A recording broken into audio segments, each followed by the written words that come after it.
Êxodo 25, do versículo 31 a 40, diz assim a palavra do nosso Deus: Farás também um candelabro de ouro puro, de ouro batido se fará este candelabro, o seu pedestal, a sua hastia, os seus cálices, as suas maçanetas e as suas flores formarão com ele uma só peça. 6 hastes sairão dos seus lados, 3 de um lado e 3 do outro. Numa haste haverá 3 cálices com formato de amêndoas, uma maçaneta e uma flor, e 3 cálices com formato de amêndoas na outra haste, uma maçaneta e uma flor. Assim serão as 6 hastes que saem do candelabro. Mas no candelabro mesmo haverá 4 cálices com formato de amêndoas, com as suas maçanetas e com suas flores. Haverá uma maçaneta sobre as 2 hastes que saem dele, e ainda uma maçaneta sobre 2 outras hastes que saem dele, e ainda mais uma maçaneta sobre outras 2 hastes que saem dele. Assim se fará com as 6 hastes que saem do candelabro. As suas maçanetas e as suas hastes serão do mesmo. Tudo será de uma só peça, obra batida de ouro puro. Também lhe fará 7 lâmpadas, as quais se acenderão para alumiar defronte dele. As suas espivitadeiras e os seus apagadores serão de ouro puro. De 1 talento de ouro puro se fará o candelabro com todos estes utensílios. Vê, pois, que tudo faças segundo o modelo que te foi mostrado no monte. Até aqui, palavra do nosso Deus. Oremos. Senhor, nós já cantamos louvores, bendizemos-te o nome, reconhecemos, ó Deus, a nossa fragilidade, suplicamos pelo teu perdão, recebemos a tua absolvição. E agora, ó Deus, estamos diante da tua palavra que foi lida e será exposta. Um texto complexo, um texto bem específico quanto a questões específicas de uma época específica, mas um texto que é a palavra do Senhor, e por isso nós te suplicamos, fala ao nosso coração, em nome de Jesus. Amém. Em novembro, chuvas muito fortes, acompanhadas de muito vento, atingiram a nossa região. Acredito que vocês se lembram disso. E segundo os dados, cerca de 2 milhões de pessoas, aliás, 2.100.000 pessoas, ficaram sem energia por mais de 27 horas em razão dessas chuvas fortes e também destes ventos. Então é bem possível que você também tenha ficado nessa situação, assim como eu fiquei. E foi então um momento muito difícil para muitas pessoas, porque nós então percebemos a nossa dependência da energia elétrica. Celular descarregando, está lá, 20%, acabou a energia, todo mundo pensando, daqui a pouco volta. E não voltou.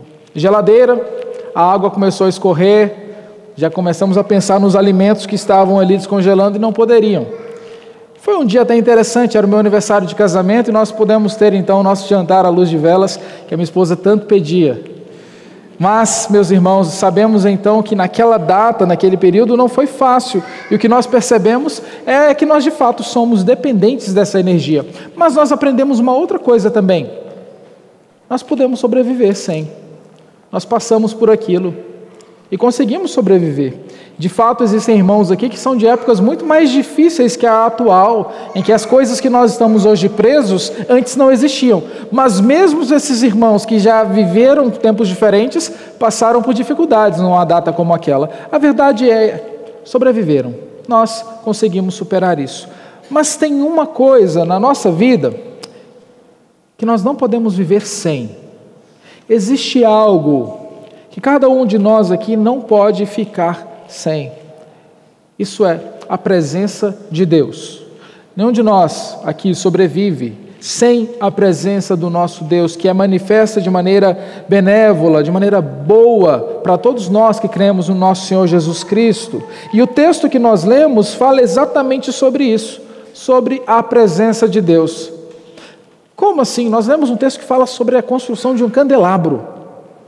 Esse texto está falando sobre a presença de Deus. Quando nós olhamos para todo o capítulo 25 de Êxodo, nós percebemos que o Senhor está trazendo orientações para Moisés a respeito da construção e ornamentação do tabernáculo, o local em que Deus iria habitar, como ele mesmo diz.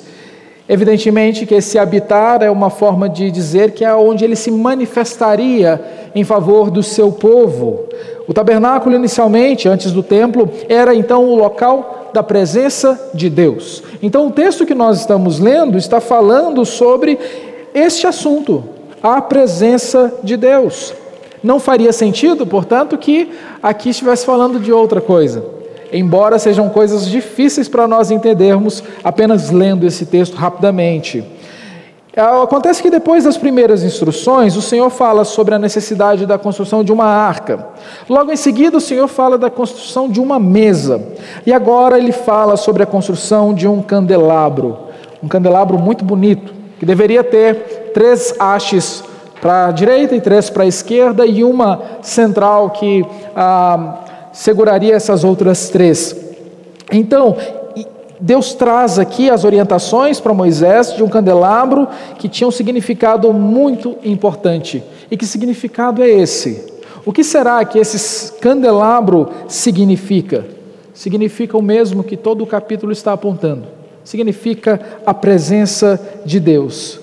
Diante disso, nós veremos nessa noite sobre o seguinte tema: os benefícios da presença de Deus.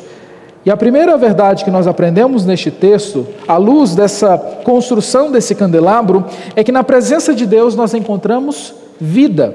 Percebam o que dizem os versículos 31 a 33. Farás também um candelabro de ouro puro, de ouro batido se fará este candelabro, o seu pedestal, a sua haste, os seus cálices, as suas maçanetas e as suas flores formarão com ele uma só peça. 6 hastes sairão dos seus lados, 3 de um lado e 3 do outro. Numa haste haverá 3 cálices com formato de amêndoas, uma maçaneta e uma flor. 3 cálices com formato de amêndoas, na outra haste uma maçaneta e uma flor. Assim serão as 6 hastes que saem do candelabro.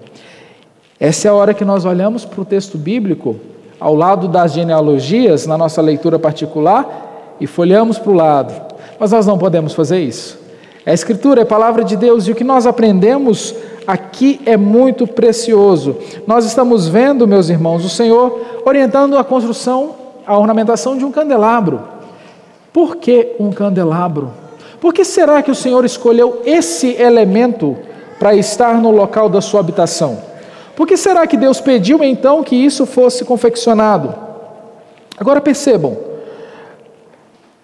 a função principal de um candelabro, quando nós pensamos, é iluminar. E de fato é, mas não é a única função que este candelabro especificamente fazia. Ele passava uma mensagem muito importante falando sobre vida. E se nós notarmos bem os termos que são usados nestes versículos, nós vamos perceber que não é somente uma lamparina.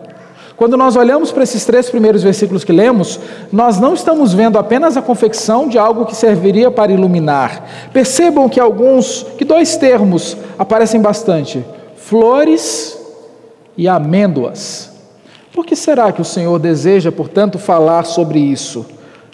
Quando então pensamos sobre flores e amêndoas e olhamos para um candelabro naquele formato, nós percebemos que este candelabro tem, na verdade, um formato de uma árvore ou de um arbusto, algo nesse sentido. Assim, quando nós pensamos na presença de Deus, e é o que o tabernáculo comunicava, e nós falamos sobre árvore, nós nos lembramos também de um outro evento nas Escrituras. Um outro lugar em que havia a presença de Deus e que havia também uma árvore, a árvore da vida. O que nós estamos percebendo é que o Senhor ordena a construção deste candelabro e apontando exatamente, como afirmam alguns estudiosos, para aquela árvore que fora guardada por querubins. E quando nós olhamos para o tabernáculo, tudo que nós vemos em volta dele são querubins. Em todos os lugares nós encontramos querubins guardando a parte principal, todas as partes do tabernáculo. E aqui percebemos então que este candelabro apontava para uma árvore. Acredita-se firmemente que seja justamente uma menção à árvore da vida, o local da presença de Deus. Agora, meus irmãos, pensando de uma maneira mais prática, o que nós percebemos quando o Senhor ordena em sua presença no local onde ele se manifestaria, que tivesse um elemento como esse, que apontava para essa árvore da vida, para a sua presença gloriosa, frutífera, como aponta esse candelabro, é que não há outra possibilidade de vida senão no nosso Deus. Aquela pessoa que entrasse naquele ambiente para prestar culto a Deus ou para ornamentar e organizar, e aqui nós podemos perceber que pelo menos uma vez de manhã e outra à noite teria que entrar. Essa pessoa veria aquele elemento que tinha um símbolo específico para a sua época específica e apontava para a vida. E quando nós falamos sobre vida nos nossos dias, é algo muito complexo. As pessoas não aceitam bem a forma como nós entendemos por vida. Nós precisamos entender que o fato de haver esse símbolo que aponta para a vida no local da presença do nosso Deus, nos ensina que não há vida fora da presença dele. Nós não conseguimos encontrar qualquer tipo de existência à parte de Deus. Percebam, meus irmãos, mesmo os ímpios, que nós entendemos que espiritualmente estão mortos em seus delitos e pecados, dependem do Senhor para permanecerem vivos. É o Senhor quem os mantém, é o Senhor quem os sustenta. Nós que éramos mortos em nossos delitos e pecados espiritualmente, quando convertidos por Cristo, passamos a ter vida e vida em abundância. Por isso, quando nós vemos um texto como esse falando sobre a presença de Deus, e com este elemento tão importante que aponta para a vida, o que nós percebemos é que é fundamental nós resgatarmos no nosso coração, na nossa fala, o verdadeiro conceito de vida. Senão nós começaremos a achar que aquele bebezinho que está na barriga não é uma vida. A nossa concepção de vida vai ser modificada à luz dos modismos deste mundo. Por essa razão, quando nós pensamos sobre a árvore da vida, esse elemento tão diferente que nós temos em Gênesis, mas temos também em Apocalipse, o que nós percebemos é que o Senhor, em sua presença, traz vida, e disso nós podemos desfrutar. Isso é importante, porque quando nós somos jovens, adolescentes, oferecem-nos vários modelos de vida, várias propostas de prazeres, brincadeiras, festas, passeios, coisas que parecem trazer vida, mas não trazem. Quando estamos na fase adulta, trabalhamos arduamente para conseguirmos bastante dinheiro e termos uma vida confortável. Quando já estamos na velhice, fazemos os nossos esforços para tornarmos a nossa vida cada vez mais fácil no nosso lar. A verdade é que nós estamos sempre correndo atrás de deixar tudo mais simples e mais confortável para a nossa vida.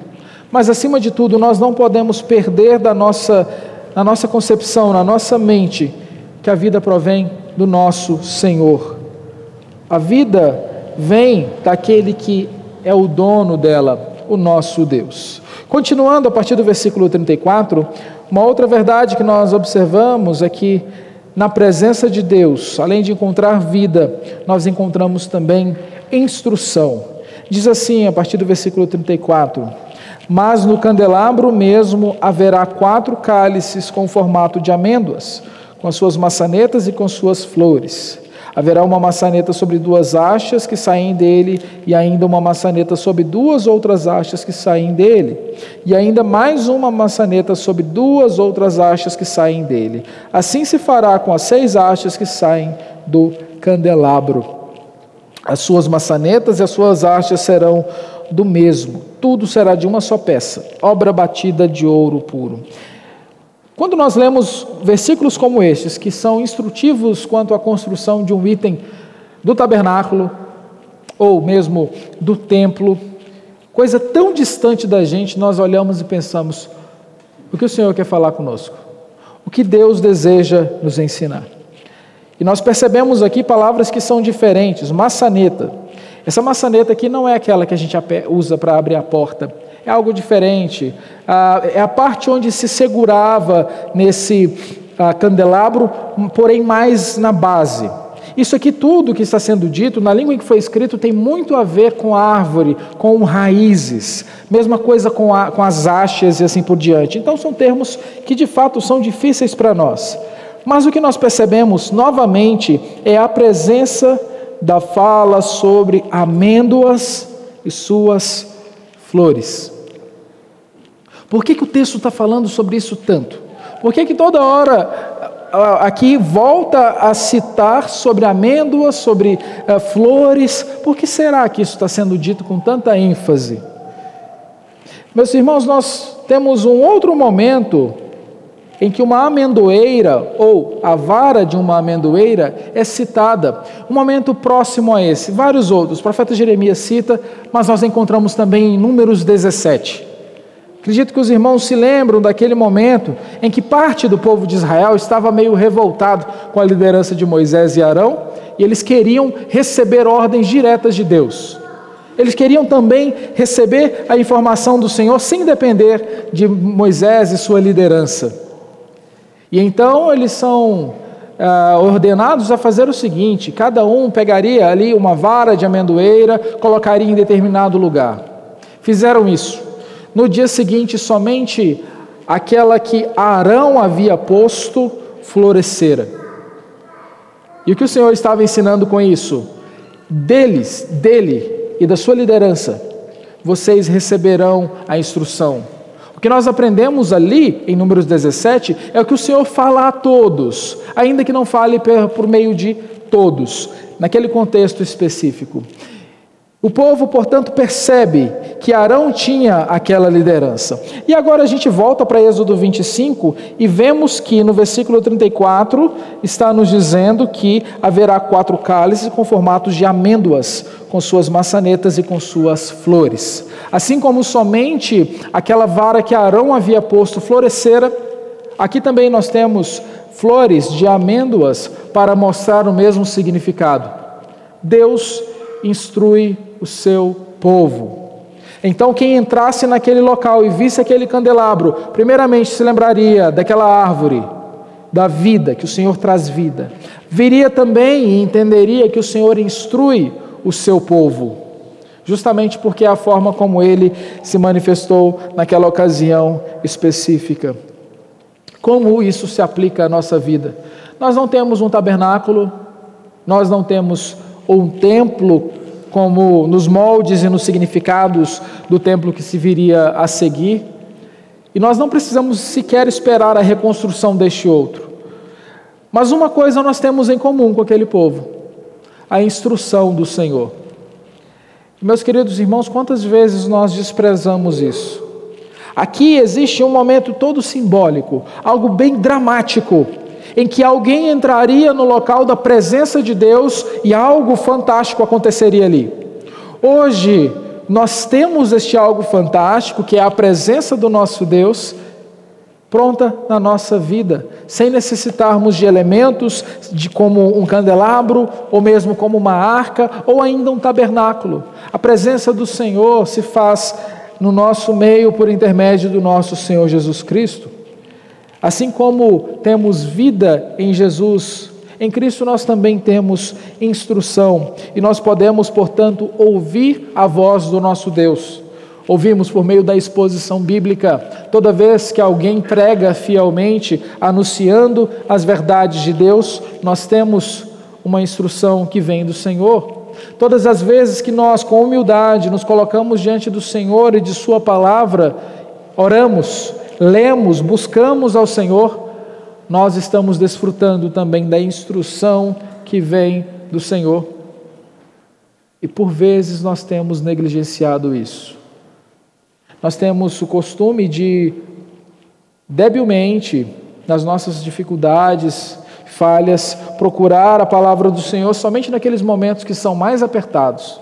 Quando a coisa fica mais difícil, nós corremos e procuramos a orientação do Senhor. Meus irmãos, não vamos agir assim.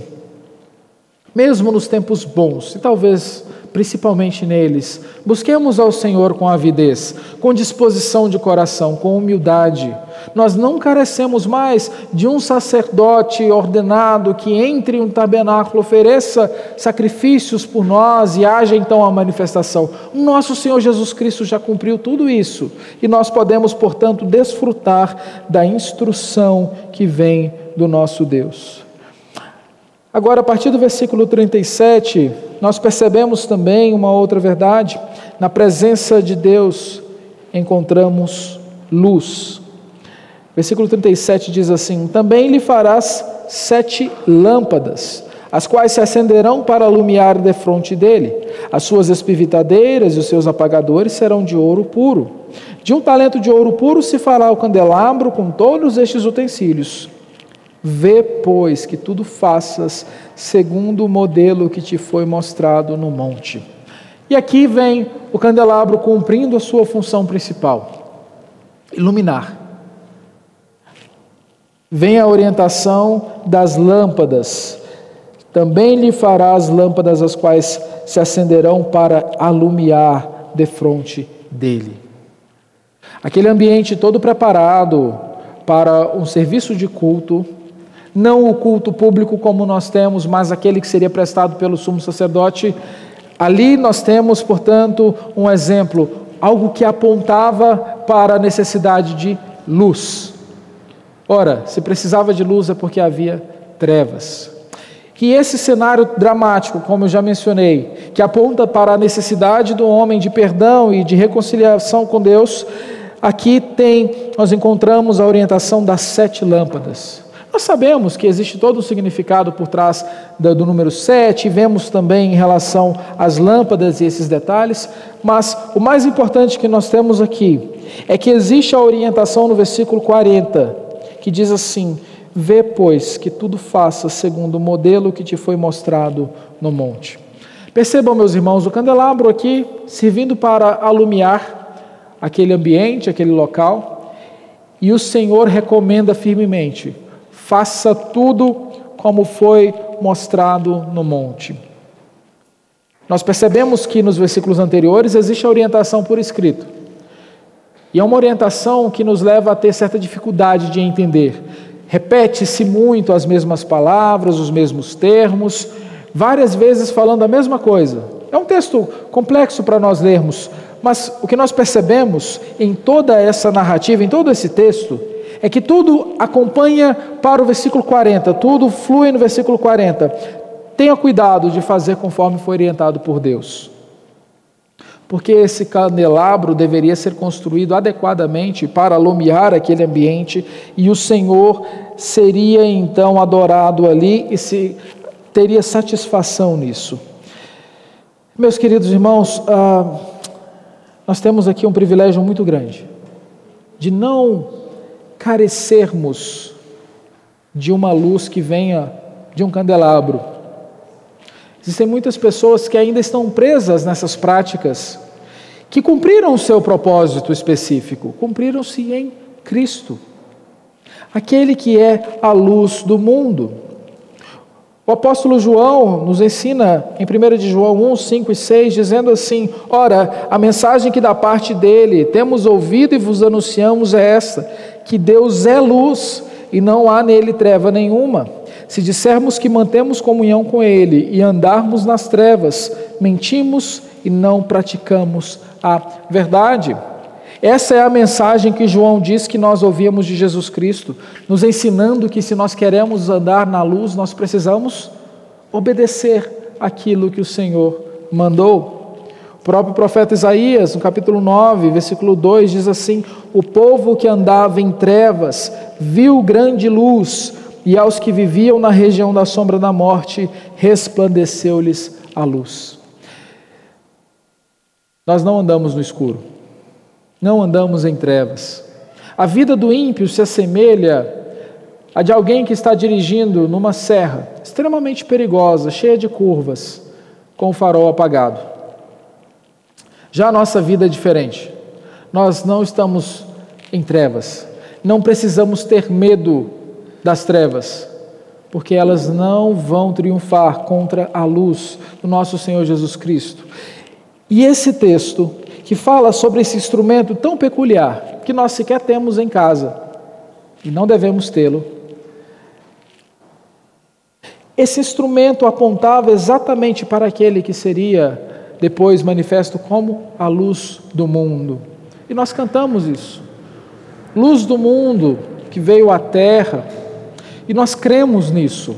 Agora, meus irmãos, o que nós precisamos entender de um texto como esse, que traz orientações tão específicas para um objeto tão específico, para aquele ambiente do tabernáculo, é que nós percebemos o cuidado do Senhor em colocar cada item, cada detalhe em seu específico lugar.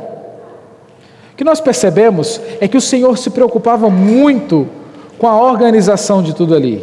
Nós lemos Êxodo 25 principalmente, e outros textos, e vemos as orientações bem claras, bem específicas de como o Senhor desejava que fosse construído o tabernáculo.